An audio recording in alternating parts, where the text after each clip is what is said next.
کیا جن غیب جانتے ہیں؟ عالم الغیب صرف اللہ تعالیٰ ہے۔ جو عالم الغیب ہونے کا دعویٰ کرے وہ جھوٹا ہے۔ فرمان الہی ہے وَلَقَدْ زَيَّنَّا السَّمَاءَ الدُّنْيَا بِمَصَابِيحَ وَجَعَلْنَاهَا رُجُومًا لِلشَّيَاطِينِ وَأَعْتَدْنَا لَهُمْ عَذَابَ السَّعِيرِ، اور بلا شبہ یقیناً ہم نے قریب کے آسمان کو چراغوں کے ساتھ زینت بخشی، اور ہم نے انہیں شیطانوں کو مارنے کے آلے بنائے، اور ہم نے ان کے لیے بھڑکتی ہوئی آگ کا عذاب تیار کر رکھا ہے۔ یعنی آسمان میں موجود ستاروں بلکہ شہابوں سے بھی مزین کر دیا، جن سے شیطان کو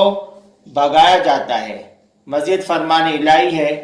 فَلَمَّا قَضَيْنَا عَلَيْهِ الْمَوْتَ مَا دَلَّهُمْ عَلَى مَوْتِهِ إِلَّا دَابَّةُ الْأَرْضِ تَأْكُلُ مِنْ سَأَتَهُ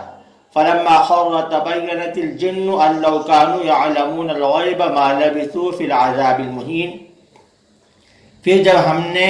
اس پر موت کا فیصلہ کیا تو انہیں اس کی موت کا پتہ نہیں دیا، مگر زمین کے کیڑے دیمک نے جو اس کی لاٹھی کھاتا رہا۔ پھر جب وہ گرا تو جنوں کی حقیقت کھل گئی کہ اگر وہ غیب جانتے ہوتے تو اس ذلیل کرنے والے عذاب میں نہ رہتے۔ اس آیت شریفہ میں اس واقعے کی طرف اشارہ ہے جس میں حضرت سلیمان علیہ السلام لاٹھی کا ٹیک لگا کر بیٹھے ہوئے تھے اور جنات کام کر رہے تھے۔ اللہ تبارک و تعالیٰ نے حضرت سلیمان علیہ السلام کی روح کو قبض کر دیا اور وہ اس دنیا سے رخصت ہو گئے، لیکن ظاہری اعتبار سے ان کا جسم لاٹھی کے سہارے سے اسی طرح سے بیٹھا ہوا تھا۔ تو جنات یہ سمجھتے رہے کہ یہ زندہ ہے۔ تو اگر جنات کو علم غیب ہوتا تو اس بات کو جان لیتے کہ سلیمان علیہ السلام اب اس دنیا میں نہیں رہے۔ لہذا اس واقعے سے بات معلوم ہوتی ہے کہ جنات کو علم غیب نہیں ہوتا، اور جو جنات جو جوتشی اور جو غیب کی بات جاننے کا جو دعویٰ کرتے ہیں، ان لوگوں کے پاس جو جنات آتے ہیں تو اس کے تعلق سے جو پہلی آیت میں اللہ تبارک و تعالیٰ نے بتلایا کہ جس کا خلاصہ یہ ہے کہ سیدنا ابن عباس رضی اللہ تعالیٰ عنہ سے مروی ہے کہ مجھے اصحاب رسول صلی اللہ علیہ وسلم نے حدیث سنائی کہ ایک رات وہ رسول کریم صلی اللہ علیہ وسلم کے پاس بیٹھے ہوئے تھے، اچانک ایک ستارہ پھینکا گیا تو ہر طرف روشنی ہو گئی۔ آپ صلی اللہ علیہ وسلم نے پوچھا جب اس کی مثل کوئی ستارہ پھینکا جائے تو تم کیا کہتے ہو؟ انہوں نے کہا ہم تو کہتے ہیں آج کی رات کوئی عظیم ہستی پیدا یا فوت ہوئی ہے۔ آپ صلی اللہ علیہ وسلم نے فرمایا یہ ستارہ کسی کی زندگی یا موت کی وجہ سے نہیں پھینکا جاتا، بلکہ ہمارا رب جب کسی کام کا فیصلہ کرتا ہے اس وقت عرش کے اٹھانے والے فرشتے تسبیح کرتے ہیں، پھر آسمان میں اس کے پاس والے تسبیح کرتے ہیں، حتیٰ کہ یہ تسبیح آسمان دنیا والوں تک پہنچ آتی ہے۔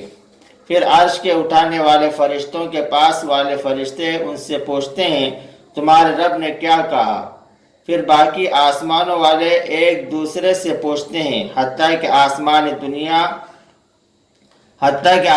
دنیا والوں تک بات پہنچ آتی ہے۔ جنات اس بات کو چپکے سے سن کر اپنے دوستوں کو پہنچاتے ہیں، پھر جو بات وہ بعینی ہی لاتے ہیں وہ تو حق ہے، لیکن وہ اس میں جھوٹ ملاتے اور اضافہ کرتے ہیں۔ یعنی اس آیت شریفہ میں بات بتلائی گئی کہ جب اللہ تبارک و تعالیٰ کوئی حکم نازل فرماتے ہیں اور اس حکم کے تعلق سے فرشتے جو آپس میں بات چیت کرنے لگتے ہیں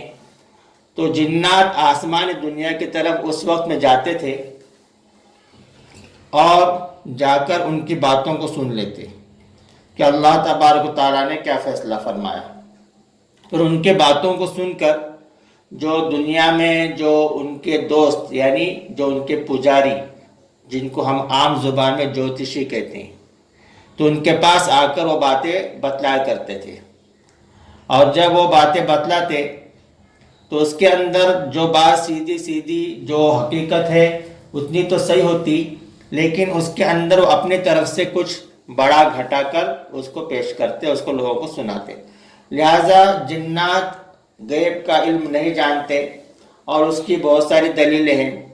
کہ ایک ظاہری اعتبار سے، جیسے کہ ایک عام آدمی جو پرکھ سکتا ہے کہ جیسے کسی